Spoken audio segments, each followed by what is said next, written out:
Hello everyone, welcome to home science classes. Home science classes में आपका स्वागत है। कैसे हैं आप? आशा करती हूँ अच्छे होंगे, खुश होंगे, मस्त होंगे और पढ़ाई कर रहे होंगे। तो आपको पता है आज है संडे और संडे को हम करते हैं अपना प्रैक्टिस। प्रैक्टिस किस चीज़ की करेंगे? तो जो हमने मंडे टू सैटरडे पढ़ा होता है उसी से रिलेटेड आज हम क्वेश्चन करते हैं। तो लास्ट वीक हमने क्या क्या पढ़ा है? तो लास्ट वीक हमने फिजिकल डेवलपमेंट साथ ही साथ हमने मोटर डेवलपमेंट के बारे में चर्चा किया था। तो उसी से रिलेटेड आज हम क्वेश्चन करने वाले हैं। तो आप में से जो भी लोग पेन और नोटबुक लेकर नहीं बैठे हैं उनसे रिक्वेस्ट है कि एक आप पेन और नोटबुक लेकर ज़रूर बैठिए। जो क्वेश्चन आपको नए लगेंगे उन्हें आप नोट डाउन कर लीजिएगा और साथ ही साथ आप काउंट भी करते रहिएगा कि आपने कितने क्वेश्चन सही किए हैं। तो चलिए बढ़ते हैं हम आज के अपने पहले क्वेश्चन की तरफ। पहला क्वेश्चन है आपका, नवजात शिशु के तलवे पर पंजे से एड़ी की तरफ सहलाने पर उसके पैर की उंगलियां खुल जाती हैं। यह अभिव्यक्ति कहलाती है, क्या कहलाती है? जैसे ये एक नवजात शिशु का पैर है, वैसे पैर तो नहीं बना है, मेरी ड्राइंग बहुत ही बैड है, ठीक। तो ये माना कि ये जो है उसका पैर है और आप एड़ी की तरफ से ऐसे उसके पंजों की तरफ क्या कर रहे हैं, सहला रहे हैं। तो बच्चा क्या करता है, अपने पैर की अंगुलियों को खोल देता है। ये अभिव्यक्ति क्या कहलाती है? क्या ये पामर ग्रास्प कहलाती है, मोरो कहलाती है, रूटिंग कहलाती है या फिर इसे हम बेवेंस्की कहते हैं? तो हमने पढ़ रखा है वेवेंस्की क्या थी। वेवेंस्की वो थी जिसमें नवजात शिशु के एड़ी की तरफ से अगर आप सहलाते हैं तो वो अपने पैर की अंगुलियों को खोल देता है, ठीक। तो ये क्या था, ये आपका वेवेंस्की कहला रहा था। अब साथ ही साथ हम देख लेते हैं पामर, मोरो और रूटिंग के बारे में। तो पामर क्या होता है? पामर ग्रास्प वो होता है जब बच्चे की अंगुली में बच्चे की हाथ में जो है आप अपनी अंगुली को रखते हैं तो वो क्या करता है, तो वो उसे तुरंत पकड़ लेता है, ठीक। जब एक छोटा सा बच्चा है, अगर आप उसकी हथेली पर अपनी अंगुली को रखते हैं तो बच्चा आपकी अंगुली को फटाक से पकड़ लेता है। तो हम क्या कहते हैं, हम कहते हैं देखो बच्चा हमें पहचान रहा है इसीलिए उसने हमें पकड़ लिया। जी नहीं, ये उसकी एक सहज क्रिया होती है। तो जब बच्चे के हाथ में आप अंगुली को रखेंगे तो क्या होगा, बच्चे उसे पकड़ लेते हैं, ठीक। साथ ही साथ ये जो मोरो है, मोरो का मतलब क्या होता है? जैसे बच्चा लेटा है और आपने अचानक से कोई ऐसी वस्तु गिराई जिससे काफ़ी तेज़ आवाज़ हुई, तो बच्चा चौंक जाता है। बच्चा चौंक कर वो अपने हाथ और पैर को उठा लेता है, तो यही कहलाता है मोरो। बात करते हैं रूटिंग क्या है? तो रूटिंग जब बच्चे के आप मुंह के कोनों पर अपनी अंगुली ले जाते हैं या कोई ऐसी वस्तु उसके होठों के पास ले जाते हैं कॉर्नर पे, तो बच्चा उसे सक करने की कोशिश करता है। वो उसे उत्तेजित करता है कि बच्चा उसे सक करे, ठीक। तो आपको समझ में आ गया होगा कि पामर, मोरो, रूटिंग, बेवेंस्की, इन चारों का मतलब आपने समझ लिया होगा, ठीक। अगला क्वेश्चन है आपका, बच्चों का यौन अपराधों से संरक्षण अधिनियम कब अधिनियमित हुआ था? ठीक, ये जो बच्चों का यौन अपराधों से संरक्षण अधिनियम कब अधिनियमित हुआ था? क्या 1986 में हुआ था? क्या 1956 में हुआ था? 2013 में हुआ था या फिर 2012 में हुआ था? तो बच्चों के यौन अपराधों से संरक्षण के लिए कौन सा अधिनियम आया था? तो वो आया था पोक्सो एक्ट। पोक्सो एक्ट में कितनी धाराएं थी? तो उसमें 46 धाराएं थी। और ये आया कब था? तो ये आया था 2012 में, ठीक। कब आया था? तो ये 2012 में आया था। आप इसे नोट डाउन जरूर कर लीजिएगा, ठीक। अगला क्वेश्चन है कि 5 वर्ष के बालक कागज को कैंची से एक सीधी रेखा में काटने के योग्य होते हैं। ये कौशल है। आपने कौशल के बारे में पढ़ा था। तो जो एक 5 वर्ष का बच्चा है वो कागज को कैंची से एक सीधी रेखा में काटने योग्य हो गया है। तो ये कौशल क्या है? क्या ये स्थूल क्रियात्मक कौशल है? क्या ये सूक्ष्म क्रियात्मक कौशल है या फिर ये तकनीकी कौशल है या इनमें से कोई नहीं? तो आपने कौशल के 2 प्रकार पढ़े थे। कौन-कौन सा? एक था सूक्ष्म क्रियात्मक कौशल और एक था स्थूल क्रियात्मक कौशल। स्थूल क्रियात्मक कौशल में क्या हो रहा था? तो स्थूल क्रियात्मक कौशल में बच्चे की जो बड़ी मांसपेशियां थी वो विकसित हो चुकी थी। बच्चे बड़ी मांसपेशियों के साथ में क्रिया कर रहे थे। जैसे जैसे अगर आप बच्चे को एक बॉल पकड़ाते हैं तो वो बच्चा उसे हाथ से एक मतलब अपनी हथेली के बजाय वो पूरे पेट के सहारे उसे पकड़ने की कोशिश करता है। इसी में आपका दौड़ना आता है, चलना आता है। और जो हमने सूक्ष्म क्रियात्मक कौशल देखा था, उसमें क्या आ रहा था? उसमें आ रहा था चित्र बनाना, लिखना, पढ़ना यानी कि लिखना, जो आप अपने सूक्ष्म यानी कि अंगुलियों के कौशल से कर रहे हैं, अंगुलियों से कर रहे हों। चाहे वो मोती पिरोना हो, चाहे वो कैंची से काटना हो, चाहे लिखना हो या फिर कोई चित्रकारी करना हो। तो ये क्या थे? सूक्ष्म क्रियात्मक कौशल। यहाँ पर क्या पूछा गया है? यहाँ पर भी वही पूछा गया है कि 5 वर्ष का बालक जो कैंची से काट लेता है कागज को सीधी रेखा में, तो ये कौन सा कौशल है? तो ये कौन सा कौशल था? तो ये था सूक्ष्म क्रियात्मक कौशल। क्या था? तो ये था सूक्ष्म क्रियात्मक कौशल। अगला क्वेश्चन है आपका, नवजात शिशु का रोना सहायक है। जो एक नवजात शिशु होता है जब वो जन्म लेता है तो वो रोता है। अगर रोता नहीं है तो क्या तुरंत उसे डॉक्टर को दिखाने की सलाह दी जाती है। तो जो नवजात शिशु है उसका रोना किस में सहायक होता है? बोलने में सहायक होता है, श्वसन क्रिया में सहायक होता है, संवेगों के प्रदर्शन में सहायक होता है या फिर क्रोध दिखाने में सहायक होता है। तो जो नवजात शिशु होता है, नवजात शिशु का रोना श्वसन क्रिया में सहायक होता है। किसमें सहायक होता है? तो नवजात शिशु का रोना श्वसन क्रिया में सहायक होता है।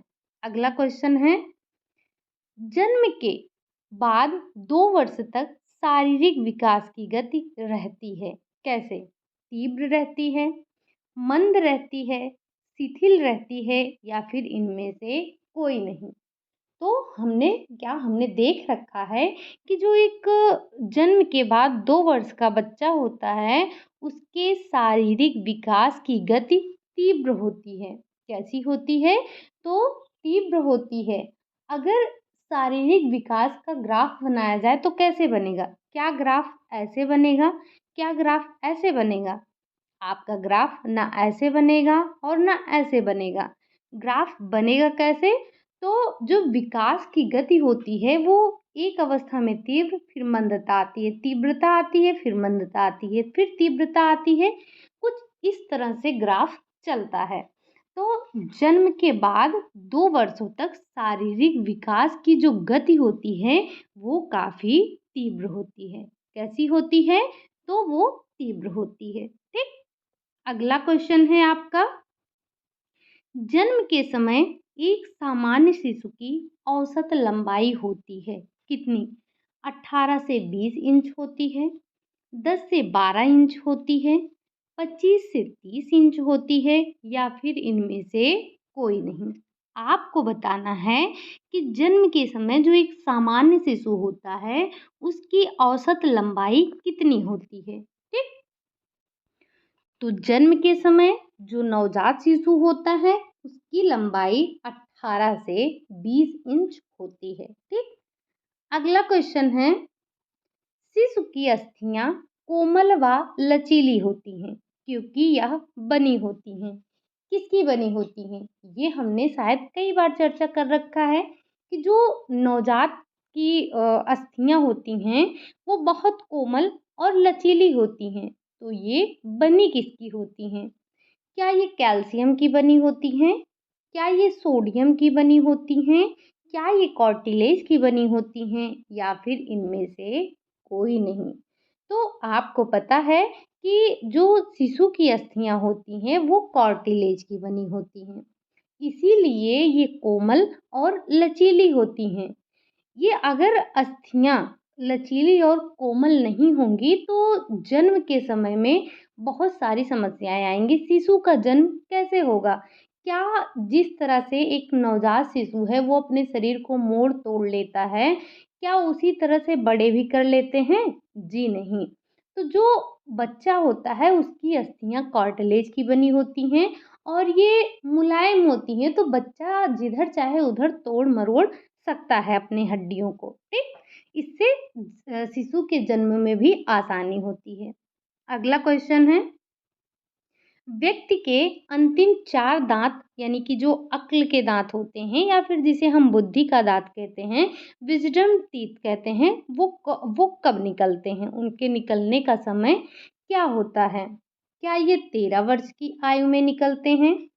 क्या ये 10 वर्ष की आयु में निकलते हैं?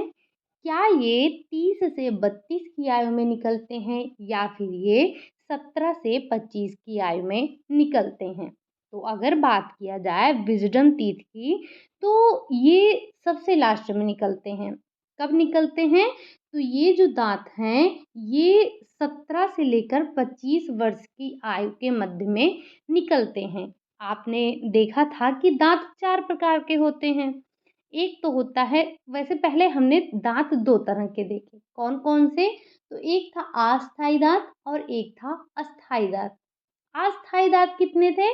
तो अस्थायी दाँत 20 थे और जब अस्थायी दाँत गिरते हैं तो उसी के बाद अस्थायी दाँत निकलते हैं। जो अस्थायी दाँत होते हैं वो बिल्कुल छोटे-छोटे होते हैं, जिन्हें हम दूध के दाँत भी कहते हैं। और इनके निकलने का क्रम क्या होता है? तो ये जो दूध के दाँत भी होते हैं, इनके भी निकलने का क्रम होता है। अगर हम बात करें जो दाँत निकलते हैं उनका क्रम क्या होता है? तो सबसे पहले सेंट्रल इंसीजर निकलता है। वैसे हमने क्रम डिस्कस कर लिया है कि जो दाँत होते हैं वो इंसीजर, कैनाइन, प्रीमोलर और मोलर होते हैं। 4 प्रकार के इंसीजर होते हैं, कैनाइन होते हैं, प्रीमोलर होते हैं और मोलर होते हैं। तो जो दाँतों के निकलने का क्रम है, सबसे पहले दाँत सेंट्रल इंसीजर निकलते हैं, फिर लेटर इंसीजर निकलता है, कैनाइन निकलता है, फिर फर्स्ट प्रीमोलर निकलता है, देन सेकंड प्रीमोलर निकलता है, फिर फर्स्ट मोलर निकलता है, फिर सेकंड मोलर निकलता है और लास्ट में क्या होता है? विज़डम टीथ निकलते हैं, यानी कि जिसे हम बुद्धि या अक्ल की दाँत कहते हैं। तो ये कब निकलता है? ये निकलता है 17 से 25 वर्ष की आयु में, ठीक? अब अगर हम बात करें कि जो ये और डेट आपकी दी गई है, यानी कि जो 13 वर्ष की आयु है, तो 13 वर्ष की आयु तक लगभग 14 से 16 दाँत निकल जाते हैं, ठीक? 14 से 16 दाँत निकल आते हैं 13 वर्ष की आयु में। ये हम बात कर रहे हैं अस्थायी दाँत की, क्योंकि जो अस्थायी दाँत होते हैं वो तो 2 साल तक निकल जाते हैं, ठीक? अब जो अस्थायी दाँत होते हैं वो 14 से 16 दाँत निकल जाते हैं 13 वर्ष की आयु तक लगभग। और फिर जो 10 वर्ष की आयु तक है, सॉरी, जो ये आपका 17 से 25 का है, तो वो निकलता है, इसमें जो विज़डम टीथ होते हैं, यहाँ पर थोड़ा ये 10 साल में जो है ये निकलता है आपका 14 से 16। अगर वहीं बात करें 13 में तो लगभग 27 से 28 दाँत निकल जाते हैं, ठीक? अब अगला क्वेश्चन है आपका, इसका क्या आंसर था? तो ये विज़डम जो टीथ निकलते हैं ये निकलते हैं 17 से 25 वर्ष की आयु में, ठीक?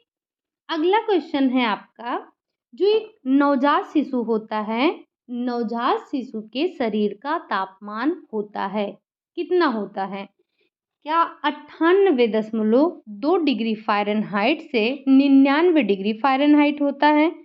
92 डिग्री फ़ारेनहाइट से 95 डिग्री फ़ारेनहाइट होता है?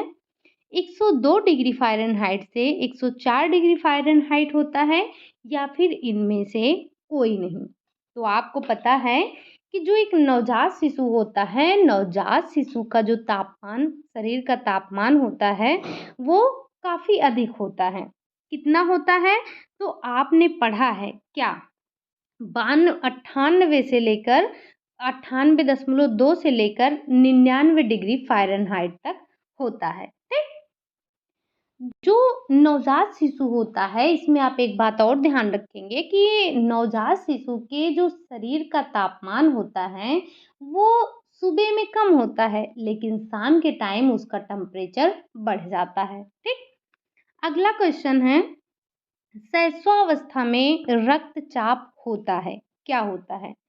कम होता है, ज़्यादा होता है, बहुत होता है, मतलब बहुत कम होता है, या फिर बहुत ज़्यादा होता है? तो शैशवावस्था में जो रक्तचाप होता है, वो कम होता है। आपने देखा श्वसन दर वो भी अधिक है, नाड़ी की गति वो भी अधिक है, लेकिन ये जो शैशवावस्था में जो रक्तचाप है, ये बहुत कम होता है। अब कितना होता है, ये आप बताइएगा। ठीक? अगला क्वेश्चन है आपका, बालकों के शारीरिक विकास में सबसे महत्वपूर्ण कारक है, क्या है? एक जो बालक है, बालक के शारीरिक विकास में सबसे महत्वपूर्ण कारक क्या है? क्या वो व्यायाम है? क्या वो स्वच्छता है? क्या वो पोषण है? या फिर वो निद्रा है? हालांकि उसके शारीरिक विकास में ये सारे कारक महत्वपूर्ण हैं, लेकिन अगर यहाँ पर किसी एक कारक की बात की जा रही है, तो वो है पोषण। अगर बच्चे को सही पोषण नहीं मिलेगा, तो उसका शारीरिक विकास नहीं होगा। ठीक? बाकी वैसे व्यायाम भी आवश्यक है, स्वच्छता भी आवश्यक है, नींद भी आवश्यक है। ठीक? तो यहाँ पर राइट आंसर क्या होगा? पोषण होगा। अगला क्वेश्चन है, लंबाई की वृद्धि पर प्रभाव पड़ता है, लंबाई की वृद्धि पर किसका प्रभाव पड़ता है? क्या पिट्यूटरी ग्रंथि का पड़ता है? क्या थायराइड ग्रंथि का पड़ता है? क्या क्लोम ग्रंथि का पड़ता है? या फिर प्रजनन ग्रंथि का पड़ता है? तो जो बच्चा होता है, बालक होता है, उसकी लंबाई की वृद्धि पर जो प्रभाव पड़ता है, वो पड़ता है पिट्यूटरी ग्रंथि पर। ठीक? पिट्यूटरी ग्रंथि का पड़ता है। अगला क्वेश्चन है, आपको पता है जो हमारी अंतःस्रावी ग्रंथियां होती हैं, ये हमारे शरीर की वृद्धि और विकास में सहायता करती हैं, और अलग अलग अवस्थाओं में अलग अलग हार्मोन स्रावित होते हैं, जो कि हमारे शारीरिक वृद्धि और विकास में मदद करते हैं। अगला क्वेश्चन है आपका, इसका संबंध उन रचना व कार्यों से है जो मांसपेशियों की क्रियाओं से संबंधित हैं। इनका संबंध जीव की उस अनुक्रिया से है जो किसी परिस्थिति विशेष के प्रति करता है। ये कथन किसका है? किसका कथन है? क्या ये हरलॉक का है? क्या ये क्रो एंड क्रो का है? या फिर ये जेम्स ड्रेवर का है? तो आपको पता है कि आपके एग्ज़ाम में कथन से भी क्वेश्चन, परिभाषा से भी क्वेश्चन पूछे जाते हैं। तो कुछ परिभाषाएं तो मैं आपको नोट डाउन ही करवा देती हूँ, लेकिन कुछ कुछ इम्पॉर्टेंट रह जाता है, तो उसे हम क्वेश्चन के माध्यम से कर लेते हैं। अगर आप नोट्स बना रहे हैं, तो इस परिभाषा को भी नोट डाउन कर लीजिएगा। तो ये जो परिभाषा दी गई थी, ये जो कथन कहा गया था, वो कहा गया था जेम्स ड्रेवर के अनुसार। ठीक? जेम्स ड्रेवर ने ये कहा था किसमें? जब हमने क्रियात्मक विकास की चर्चा की थी, और हमने हरलॉक और क्रो एंड क्रो की बात अपने क्लास में ही की थी। अगला क्वेश्चन है आपका, दौड़ना, चलना, तैरना, सीखना किस क्रियात्मक विकास के अंतर्गत आता है? यानी कि जो एक बच्चा है, वो दौड़ता है, चलता है, तैरता है, ये सारा किस क्रियात्मक विकास के अंतर्गत आता है? क्या स्थूल गतिविधियों के अंतर्गत आता है? क्या ये सूक्ष्म क्रियात्मक कौशल के अंतर्गत आता है? या फिर ये तकनीकी कौशल के अंतर्गत आता है या इनमें से कोई नहीं। तो जो दौड़ना, चलना, तैरना, खेलना ये सारी चीज़ें हैं, ये सारी स्थूल क्रियात्मक कौशल के अंतर्गत आती हैं। सूक्ष्म में क्या आता है? सूक्ष्म में आता है लिखना, चित्रकारी करना, मोतियाँ पिरोना, ये सारे किस में आते हैं? तो ये सारे के सारे आते हैं सूक्ष्म क्रियात्मक कौशल में। आपने क्लास में भी पढ़ा, यहाँ भी इससे रिलेटेड 2 क्वेश्चन देखा। उम्मीद है कि इससे रिलेटेड अगर कोई क्वेश्चन आएगा तो आप उसे आसानी से कर पाएँगे। यहाँ से क्वेश्चन पूछे जाते हैं, ठीक? अगला क्वेश्चन है चित्र बनाना, खेलना, लिखना ये गतिविधियाँ आती हैं। किसके अंतर्गत?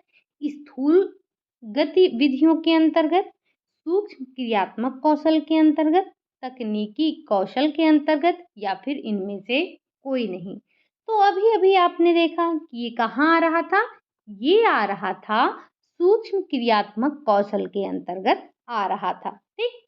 ये क्वेश्चन आपसे एक बार पूछा गया था कि अगर कोई बच्चा मोती पिरो रहा है तो वो किस क्रियात्मक कौशल के अंतर्गत आता है? कुछ इस तरह से आपका क्वेश्चन बना था, ठीक? अगला क्वेश्चन है मस्तिष्काधोमुखी विकास क्रम में विकास का क्रम है। आपने निश्चित विकास का क्रम पढ़ा था, तो उसमें आपने 2 क्रम पढ़े थे। एक पढ़ा था मस्तिष्काधोमुखी, दूसरा आपने पढ़ा था निकट दूर विकास क्रम। तो आपको बताना है जो मस्तिष्काधोमुखी विकास क्रम है, इसमें विकास किधर से किधर चलता है? यानी कि क्या ये सिर से पैर की तरफ चलता है? यानी कि ये एक छोटू-सा बच्चा है, ये इसकी गर्दन है, ये इसका हाथ है, ये इसका पेट है, ये इसका पैर है, ठीक? तो जो एक बच्चा होता है जो मस्तिष्काधोमुखी विकास में कैसे होता है? क्या सिर से पैर की तरफ होता है? या फिर पैर से सिर की तरफ होता है, केंद्र से परिधि की ओर होता है या फिर परिधि से केंद्र की तरफ होता है। तो मस्तिष्काधोमुखी विकास क्रम में जो विकास का क्रम है वो सिर से पैर की तरफ होता है। यानी कि जो बच्चा है सबसे पहले विकास उसके सिर में होता है, फिर उसके कंधों में, भुजाओं में, धड़ में, कुछ इस तरह से उसका विकास चलता है। अगला क्वेश्चन है कुछ बच्चे जल्दी चलना शुरू करते हैं तो कुछ देर से। इसका कारण क्या है? क्या हो सकता है इसका कारण? क्या इसका कारण परिपक्वता है? क्या इसका कारण शिक्षण है? क्या इसका कारण व्यक्तिगत भिन्नता है या फिर इनमें से कोई नहीं? तो अगर कोई बच्चा जैसे कुछ बच्चे होते हैं अगर आपके ही घर में हैं कुछ बच्चे हैं तो देखेंगे कुछ बच्चा जल्दी चलना स्टार्ट कर देता है कुछ देर में। तो इसका कारण व्यक्तिगत भिन्नताएं होती हैं। क्या होती हैं? तो इसका कारण है व्यक्तिगत भिन्नताएं। अगला क्वेश्चन है नवजात शिशु में पाई जाने वाली प्रमुख सहज क्रिया है कौन सी है? आपने सहज क्रियाएं 4 पढ़ी थी। कौन-कौन सी? तो 3 यहाँ पर दी गई है, 1 आप बताएँगे। एक है आपका प्यूपिलरी रिफ्लेक्सेस है, दूसरा है बेबेन्स्की, तीसरा है शक और चौथा है उपरोक्त सभी। तो हमने सबके बारे में पढ़ा है। प्यूपिलरी में क्या हो रहा था? तो आँखों की पुतलियों का जो सहज क्रिया था, वो आ रहा था। और बेवेंस्की में पाँव के तलवे की जो सहज क्रिया थी वो आ रही थी और जो शक वाला था यानी कि शक रिफ्लेक्सेस था उसमें चूसने की क्रिया आ रही थी, ठीक? हमने एक और जो सहज क्रिया देखी थी वो कौन सी थी एक बार आप कमेंट करके बताइएगा, ठीक? आँखों की पुतली यानी कि जो बच्चे को अंधेरे से उजाले या उजाले से अंधेरे में ले जाने पर उसकी जो आँख की पुतलियाँ थी वो घट बढ़ रही थी, ठीक? और वेवेंस्की के बारे में अभी-अभी आपने देखा था पहला ही क्वेश्चन, ठीक? अगला क्वेश्चन है आपका इसका राइट आंसर कौन-सा है? 4th वाला। अगला क्वेश्चन है एक नवजात शिशु की श्वसन दर होती है, कितनी होती है? क्या 40 से 45 प्रति मिनट होती है? 35 बार प्रति मिनट होती है या फिर 18 बार प्रति मिनट होती है, या इनमें से कोई नहीं। तो जो नवजात शिशु होता है, नवजात शिशु की श्वसन दर 40 से 45 मिनट प्रति मिनट होती है, ठीक। लेकिन 1 हफ्ते बाद उसकी जो श्वसन दर होती है उसमें थोड़ी कमी आती है। तो कितनी हो जाती है? तो वो 35 बार प्रति मिनट हो जाती है। लेकिन जो वयस्क व्यक्ति होता है, वयस्क व्यक्ति में श्वसन दर 18 बार प्रति मिनट की दर से होती है, ठीक। इन तीनों को नोट डाउन कर लीजिएगा। वैसे हमने इनकी चर्चा क्लास में की थी। अगला क्वेश्चन है, शिशु की नाड़ी गति होती है, कितनी होती है? क्या 65 से 70 प्रति मिनट होती है? क्या 218 से 220 प्रति मिनट होती है? 120 से 150 प्रति मिनट होती है, या फिर इनमें से कोई नहीं? तो जो एक शिशु होता है उसकी नाड़ी की गति 120 से लेकर 150 तक होती है। लेकिन जब शिशु रोता है, शिशु के क्रंदन के दौरान उसकी श्वसन दर बढ़कर 218 से 220 के लगभग हो जाती है। वहीं वयस्कों की अगर बात करें तो वयस्कों में ये गति 65 से लेकर 70 के बीच में होती है, ठीक। अगला क्वेश्चन है, क्रियात्मक विकास का महत्व है कहाँ पर है? उत्तम स्वास्थ्य में है, विभिन्न कौशलों को सीखने में है, सामाजिक विकास में है, या फिर उपरोक्त सभी? तो जो क्रियात्मक विकास है, इनका विकास इन सभी क्षेत्रों में है, इनका महत्व सभी क्षेत्रों में है, चाहे वो उत्तम स्वास्थ्य हो, विभिन्न कौशलों को सीखने में हो, या फिर सामाजिक विकास में हो। इन सभी क्षेत्रों में क्रियात्मक विकास का महत्व होता है। अगला क्वेश्चन है, क्रियात्मक विकास की विशेषताएं हैं। क्रियात्मक विकास की क्या विशेषता है? कि ये निश्चित क्रम का अनुसरण करता है। तो अभी अभी आपने देखा था कि किन 2 निश्चित क्रमों का ये अनुसरण करता है। जरा एक बार कमेंट करके मुझे छाप दीजिएगा क्या है वो 2 क्रम, ठीक। अगला है, सामान्य से विशिष्ट की ओर होता है। ये बड़ी मांसपेशियों से छोटी मांसपेशियों की ओर होता है, उपरोक्त सभी। तो हमें पता है कि ये सारे के सारे क्रियात्मक विकास की विशेषताएं हैं, ठीक।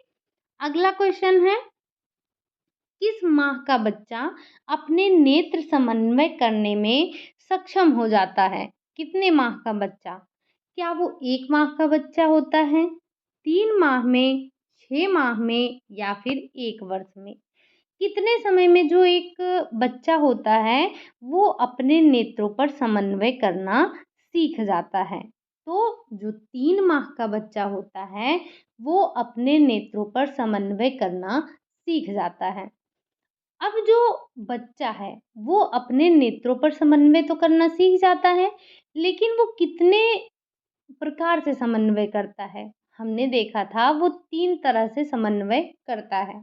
अब वो तीनों को आप बताइएगा कि वो कौन-कौन से किस-किस तरह से समन्वय करता है, ठीक? अगला क्वेश्चन है, चलने की क्रिया का क्रम है। ये क्वेश्चन भी आपसे पूछा गया है, तो आपको बताना है कि चलने की क्रिया का क्रम क्या है? क्या बच्चा पहले लुढ़कना, खिसकना, रेंगना, खड़ा होना, फिर चलना सीखता है? या फिर पहले रेंगना, लुढ़कना, खिसकना, खड़ा होना, फिर चलना सीखता है? या फिर पहले चलना, खिसकना, रेंगना, तब लास्ट में वो खड़ा होना सीखता है? या फिर खिसकना, लुढ़कना, चलना, रेंगना, या फिर ये वो पहले शुरू करता है, ठीक?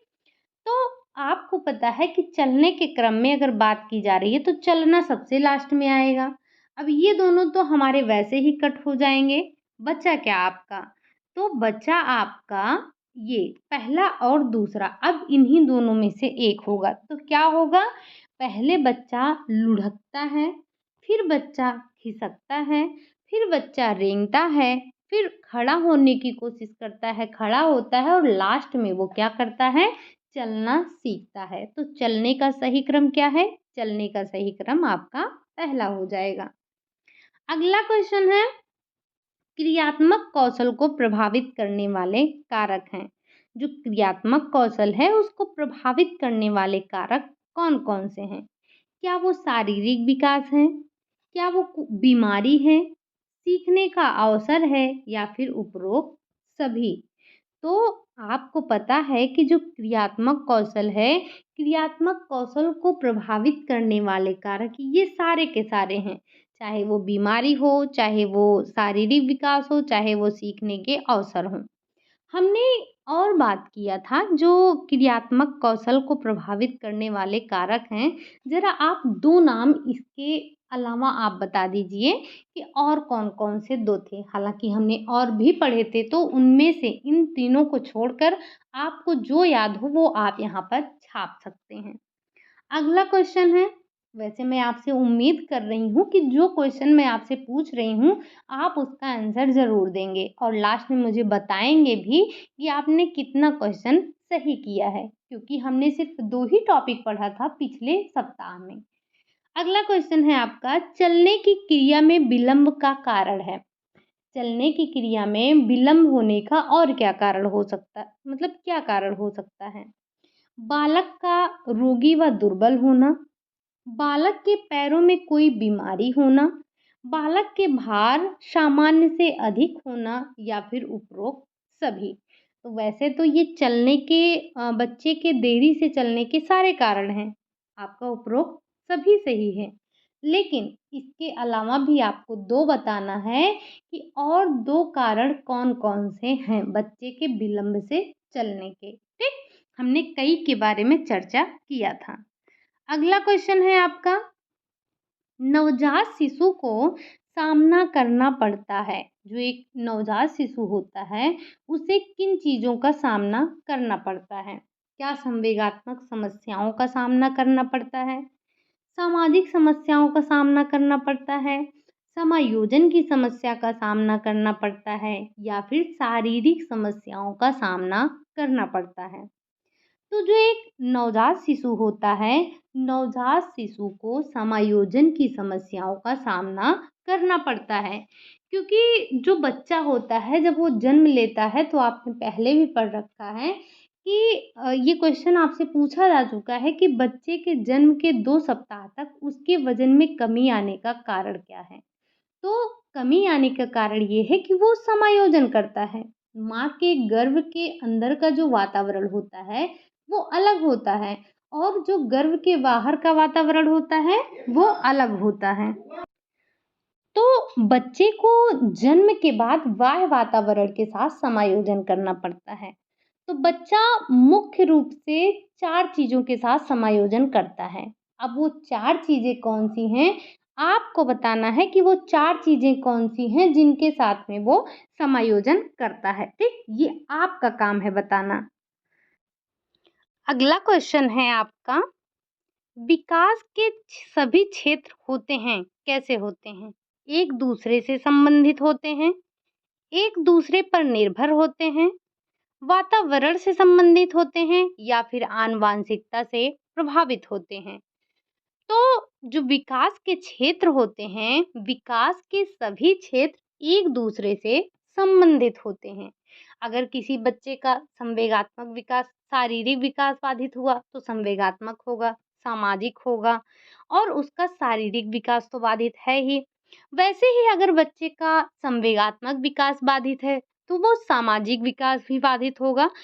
तो जो बच्चे का विकास होता है, या फिर जो विकास के क्षेत्र होते हैं, वो एक दूसरे से संबंधित होते हैं। अगला क्वेश्चन है आपका, 6 महीने से 2 वर्ष के बीच के बच्चों के अस्थायी दांतों की संख्या होती है, कितनी होती है? क्या वो 20 होती है, 32 होती है, 10 होते हैं, या फिर 28 होती है? तो 6 महीने से लेकर 2 वर्ष तक के बच्चों के अस्थायी दांतों की संख्या जो होती है वो होती है 20 होती है। बाकी दांत कितने प्रकार के देखे? तो दांत 4 प्रकार के देखे। कौन-कौन से?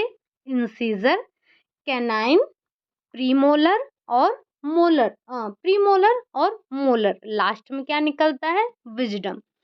तो जो निकलने का क्रम है पहले इसी से है, इंसीजर निकलेगा यानी कि जो सेंट्रल इंसीजर है, फिर लेटर इंसीजर है, केनाइन निकलेगा, फिर फर्स्ट प्रीमोलर निकलेगा, सेकंड प्रीमोलर निकलेगा, फिर फर्स्ट मोलर निकलेगा, फिर सेकंड मोलर निकलेगा, लास्ट में विजडम निकलते हैं। ठीक, तो इनका क्रम यही है, हमने पहले भी डिस्कस कर लिया है। अगला क्वेश्चन है आपका, क्वेश्चन नंबर 30 है, क्रियात्मक समन्वय का अर्थ दो डॉट डॉट डॉट की मांसपेशियों का आपसी समन्वय है। जो क्रियात्मक समन्वय है इसका अर्थ आपको बताना है। तो क्या है? क्या अंग है, शरीर है, या फिर अंगुली है, या हाथ है? तो जो क्रियात्मक समन्वय है, क्रियात्मक समन्वय होता है दो दो अंगों की मांसपेशियों का आपसी समन्वय ही होता है क्रियात्मक समन्वय। अगला क्वेश्चन है, शरीर की विभिन्न मांसपेशियों का विकास क्या कहलाता है? क्या ये क्रियात्मक विकास कहलाता है? क्या ये संवेगात्मक विकास कहलाता है? क्या ये रचनात्मक विकास कहलाता है, या फिर ये सामाजिक विकास कहलाता है? तो आपने देखा कि शरीर की शरीर की विभिन्न मांसपेशियों का विकास जो है वो क्रियात्मक विकास कहलाता है। क्या कहलाता है? तो वो क्रियात्मक विकास कहलाता है। अगला क्वेश्चन है, बालक वह बालक जो दोनों हाथों का प्रयोग करता है कहलाता है। दाएं हाथ का कहलाता है, बाएं हाथ का कहलाता है, उभय हस्त कहलाता है, या फिर बहिर्मुखी कहलाता है। तो ऐसा बालक, जैसे हमने देखा था कि जो जीव जल में और जो जल में और थल में दोनों जगह रहते हैं वो क्या कहलाते हैं? तो जो जल और थल दोनों जगह पर रहते हैं उन्हें हम उभयचर प्राणी कहते हैं। ठीक, तो उसी तरह से जो बच्चे होते हैं या जो बालक है, जो व्यक्ति है, वो अपने दोनों हाथों का प्रयोग करता है, तो वो दायां और बायां नहीं कहलाएगा। वो क्या कहलाएगा? वो उभय हस्तमुखी कहलाएगा या उभय हस्त कहलाएगा। ठीक, दाएं हाथ का प्रयोग कर रहा है तो दायां हाथ, बाएं हाथ का प्रयोग कर रहा है तो बायां हाथ, अगर दोनों हाथों का प्रयोग कर रहा है तो उभय हस्त कहलाएगा। ठीक, अगला क्वेश्चन है आपका कि मोती फिरोने में आवश्यकता होती है। मोती फिरोने के लिए किसकी आवश्यकता होती है? समस्त पेशीय कुशलता की, छोटी पेशीय कुशलता की, नेत्र समन्वय की, या फिर नेत्र हस्त समन्वय की। तो आपको पता है कि मोती फिरोने की आवश्यकता मतलब मोती फिरोने में हमें नेत्र हस्त समन्वय की आवश्यकता होती है। और ये आते किस में हैं? तो ये आते हैं सूक्ष्म क्रियात्मक कौशल के अंतर्गत आते हैं। ठीक, अगला क्वेश्चन है आपका, जन्म के समय नवजात शिशु का रोना इसलिए होता है, किस लिए? क्या ये रक्त प्रवाह उत्तेजित करता है? क्या ये श्वसन क्रिया उत्तेजित करता है? शिशु तुरंत दूध मांगता है इसलिए रोता है, या उसे दर्द होता है इसलिए रोता है? तो हमने इससे रिलेटेड एक क्वेश्चन और किया था कि एक जो नवजात शिशु है, नवजात शिशु का रोना इसलिए है क्योंकि श्वसन क्रिया को उत्तेजित करता है। शिशु का रोना श्वसन क्रिया को उत्तेजित करता है। ठीक, अगला क्वेश्चन है आपका, बच्चों में स्वयं भोजन करने का कौशल किस अवस्था में विकसित होता है? 1 से 2 वर्ष में विकसित होता है, 3 से 4 वर्ष में होता है, 4 से 5 वर्ष में होता है, या फिर 5 से 6 वर्ष में होता है? तो जो बच्चा होता है, बच्चे में स्वयं से भोजन करने का जो कौशल विकसित होता है, वो 3 से 4 वर्ष के अंतर्गत विकसित होता है, यानी कि 3 से 4 वर्ष की अवस्था में ये कौशल विकसित होता है। ठीक, अगला क्वेश्चन है आपका, जन्म के समय लड़कों के हृदय की धड़कन की दर होती है, कितनी होती है?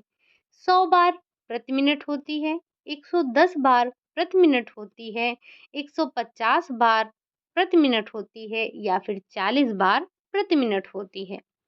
तो हमने देखा है कि जब बच्चे का जन्म होता है, तो बच्चे के जन्म के समय उसके हृदय की धड़कन बहुत तेज होती है। कितनी?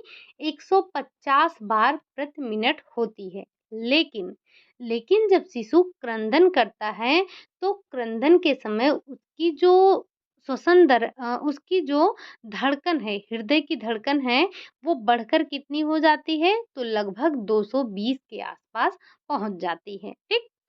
अगला क्वेश्चन है, अगला क्वेश्चन क्या है? शारीरिक विकास और क्रियात्मक विकास का आपस में घनिष्ठ संबंध है। यह कथन है क्या? क्या ये कथन सत्य है या फिर ये कथन असत्य है? तो हमने देखा है कि ये हमने पढ़ भी रखा है कि जो शारीरिक विकास है, शारीरिक विकास और क्रियात्मक विकास में घनिष्ठ संबंध होता है। ठीक? ये कथन बिल्कुल सत्य है। अगला क्वेश्चन है आपका, तैरने के कौशल के लिए मांसपेशियों के समन्वय की आवश्यकता होती है। यह कथन है क्या है? क्या ये सत्य है या फिर ये असत्य है? तो तैरने के लिए मांसपेशियों के समन्वय की आवश्यकता होती है। ये कथन बिल्कुल क्या है? सत्य है। अगला क्वेश्चन है, बालक के जीवन में क्रियात्मक विकास का महत्व है, समायोजन में महत्व है, आत्मविश्वास की वृद्धि में महत्व है, अच्छे स्वास्थ्य के लिए महत्व है या फिर उपरोक्त सभी? तो जो बालक है, बालक के जीवन में क्रियात्मक विकास का महत्व इन सभी क्षेत्रों में है। एक तो उसके समायोजन के लिए महत्वपूर्ण है, उसके आत्मविश्वास में वृद्धि के लिए महत्वपूर्ण है, उसके अच्छे स्वास्थ्य के लिए महत्वपूर्ण है। ये तो हमने 3 यहाँ नोट डाउन कर लिए हैं। अब आप क्या करेंगे? आप 3 और छाप देंगे कि 3 और कौन-कौन से महत्व हैं, जो क्रियात्मक विकास का क्या महत्व है, जो बालक के जीवन में ज़रूरी है, महत्वपूर्ण है। ठीक? अगला क्वेश्चन है, हाथ की कौशल के अंतर्गत नहीं आता है। हाथ के कौशल के अंतर्गत क्या नहीं आता है? स्वयं खाना खाना, कंघी करना, दौड़ना, लिखना। तो जो कौशल होता है, शरीर का कौशल, शरीर के कौशल में एक हाथ का कौशल है और पैर का कौशल है। तो हाथ के कौशल में खाना खाना हो गया, कंघी करना हो गया, लिखना हो गया, चित्रकारी बनाना हो गया, कैंची से काटना हो गया, मोती पिरोना हो गया। ये सारी चीज़ें किस में आती हैं? तो हाथ के कौशल में आती हैं। लेकिन ये जो दौड़ना है, ये दौड़ना पैर के कौशल के अंतर्गत आता है। ठीक? अगला क्वेश्चन है आपका, धड़ के क्षेत्र में होने वाला क्रियात्मक विकास है। आपने पढ़ा था ना कि धड़ के क्षेत्र में, सिर के क्षेत्र में, पैर के क्षेत्र में, तो आपने इन सभी के बारे में पढ़ रखा है। तो आपको बताना है कि धड़ के क्षेत्र में होने वाला क्रियात्मक विकास कौन-सा है? क्या पलटना है, लुढ़कना है, बैठना है या फिर उपरोक्त सभी? तो हमें पता है कि ये तीनों चीज़ें धड़ के ही अंतर्गत आती हैं। धड़ के क्रियात्मक विकास में पलटना और लुढ़कना एक ही है और बैठना, ये तीनों चीज़ें आती हैं। तो यहाँ पर उपरोक्त सभी आपका राइट आंसर हो जाएगा। अगला क्वेश्चन है, सिर के क्षेत्र में होने वाला क्रियात्मक विकास है। तो हमने देखा था कि सिर के क्षेत्र में होने वाला 3 क्रियात्मक विकास है। कौन-कौन सा? एक तो है नेत्र गति में समन्वय, एक है मुस्कुराना, एक है सिर को ऊपर उठाना। तो हमने इन तीनों के बारे में समझा था। अब आप बताइए कि जो नेत्र गति में समन्वय है, वो किस तरह से बच्चा करता है? मुस्कुराना एक सहज मुस्कुराना होता है और एक सामाजिक मुस्कुराना होता है। ये भी हमने देखा था। सहज क्या? तो सहज वही जैसे बच्चा अपने आप मुस्कुराता है, ठीक? और सामाजिक मुस्कुराना जब आप बच्चे को देखकर मुस्कुराते हैं या बच्चा आपको देखकर मुस्कुराता है, तो ये होता है सामाजिक मुस्कुराना। ठीक? इसका उपरोक्त सभी आपका राइट आंसर हो जाएगा। अगला क्वेश्चन है आपका, नेत्र में पाई जाने वाली गतियाँ हैं। जो नेत्र की गतियाँ हैं वो 3 प्रकार की होती हैं। कौन-कौन सी?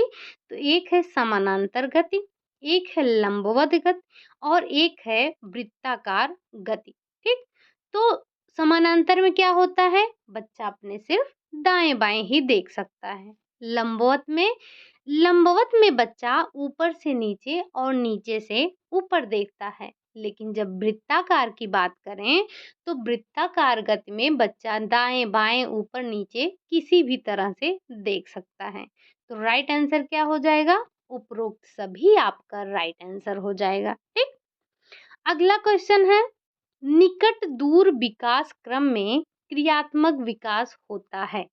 एक हमने और देखा था, ये किसका पार्ट है? तो हमने देखा था कि विकास जो होता है वो एक निश्चित दिशा में होता है। तो उसी में हमने 2 देखा था। एक देखा था मस्तकाधोमुखी और दूसरा था निकट दूर विकास क्रम। अब आपको बताना है कि निकट दूर विकास क्रम में क्रियात्मक विकास कैसे होता है? क्या सिर से पैर की ओर होता है? क्या पैर से सिर की ओर होता है? केंद्रीय भागों से परिधि की ओर होता है या फिर इनमें से कोई नहीं?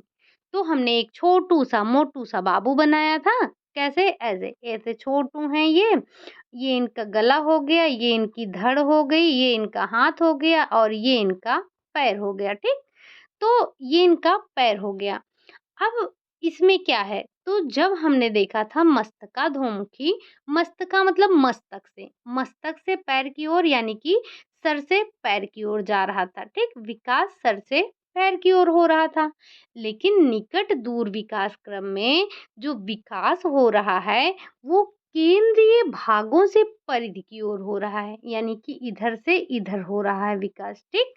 तो मस्तकाधोमुखी में सिर से पैर की ओर और निकट दूर क्रम में केंद्रीय भागों से परिधि की ओर विकास होता है, ठीक।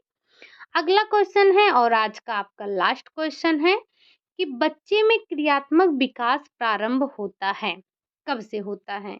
जन्म से होता है, जन्म पूर्व से होता है, जन्म के बाद होता है या फिर इनमें से कोई नहीं? तो हमें पता है क्या कि जो क्रियात्मक विकास होता है ये जन्म के बाद नहीं अपितु जन्म से पहले गर्भावस्था में ही स्टार्ट हो जाता है। तो जन्म से पूर्व यहाँ पर आपका राइट आंसर हो जाएगा, ठीक। तो ये थे हमारे क्रियात्मक विकास और शारीरिक विकास यानी कि physical development and motor development से रिलेटेड क्वेश्चन। उम्मीद है कि आपको ये चैप्टर समझ में आया होगा। आप मुझे लास्ट में आप उम्मीद है कि आपने कॉपी और जो है पेन ज़रूर लिया होगा। आपने नोट डाउन भी किया होगा कि आपने कितने क्वेश्चन सही किए हैं। तो मुझे एक बार लास्ट में आप लोग कमेंट करके ज़रूर बताइएगा कि आपने 45 में से कितने क्वेश्चन सही किए हैं, ठीक? तो बस आज के लिए यही इतना रखेंगे। क्लास आपको कैसी लगी? क्वेश्चन आपको कैसे लगे? चीज़ें आपको समझ आई कि नहीं आई? अगर अच्छी लगी हो, समझ आई हो तो लाइक कीजिएगा। चैनल को सब्सक्राइब कर लीजिएगा, साथ ही साथ कमेंट ज़रूर कीजिएगा। कमेंट से आपके कुछ मिलता नहीं है, मुझे मोटिवेशन मिलता है जो कि बहुत ज़रूरी होता है। किसी भी व्यक्ति के लिए मोटिवेशन बहुत ज़रूरी है।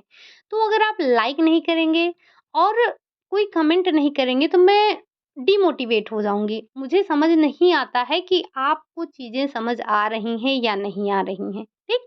तो इसीलिए आप लोग एक कमेंट ज़रूर कर दिया कीजिए और साथ ही साथ लाइक भी कर दिया कीजिए। अगर क्लास अच्छी लगी है मतलब आप यहाँ तक रुके हैं तो इसका मतलब ये है कि आपको क्लास अच्छी लगी है।